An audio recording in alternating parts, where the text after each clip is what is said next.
जनाब स्पीकर, आज हजरत उमर मुझे यहाँ बहुत याद आ रहे हैं।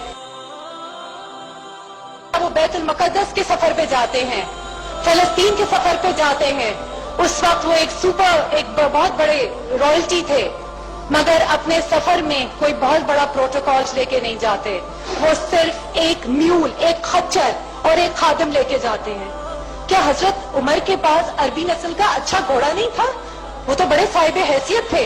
आप लोग डिस्टर्ब ना करें। अगर आप लोगों को चैट करना है तो चैट गैलरी आउटसाइड सब जगह। थैंक यू स्पीकर साहब, बहुत बहुत शुक्रिया। हजरत उमर रजी अल्लाह अन्हु सिर्फ एक खादिम लेके, एक खच्चर लेके बैतुल मुक़द्दस के ऑफिशियल टूर पे चले जाते हैं। आधा रास्ता उस खच्चर पे खादिम बैठता है, आधा रास्ता हजरत उमर रजी अल्लाह अन्हु बैठते हैं।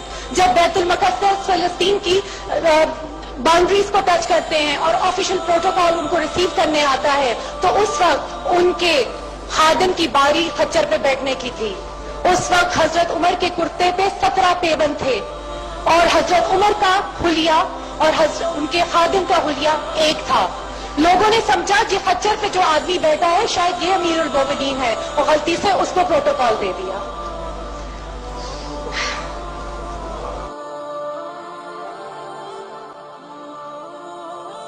जनाब स्पीकर, आज अवाम बदहाल है, उनका कोई पुरसान हाल नहीं है। अगर गरीब को बेसिक फैसिलिटीज नहीं है तो अमीर को तहफ़्फ़ुज़ नहीं है। जनाब स्पीकर, हम उस नबी सल्लल्लाहु अलैहि वसल्लम के उम्मती हैं जिसके खलीफा और अमीरुल मोमिनीन हजरत अबू बकर, हजरत उमर, हजरत अली, हजरत उस्मान रज़ी अल्लाह अन्हु जैसे थे।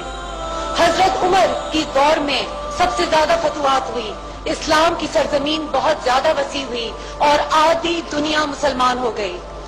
मगर जब सुपर पावर उस वक्त की शाह ईरान का कासिद हजरत उमर को ढूंढते हुए मदीना आता है और वहां से लोगों से पूछता है कि तुम्हारे बादशाह का महल किधर है, तो लोग हंसते हैं, बादशाह? कौन बादशाह और कौन सा महल?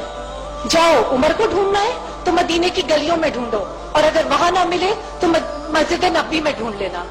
वो ढूंढते ढूंढते बादशाह का महल मस्जिद नबी पहुंचता है और देखता है कि कड़ी धूप में खजूर के तने के साये के नीचे एक आदमी अपनी ओढ़नी का तकिया बनाए हुए बेखबर, विदाउट सिक्योरिटी कार्ड, बेखबर सो रहा है। क्या हजरत उमर के दुश्मन नहीं थे? उस वक्त कुफार नहीं थे? उस वक्त साजिशें नहीं थी जनाब स्पीकर, सब थी।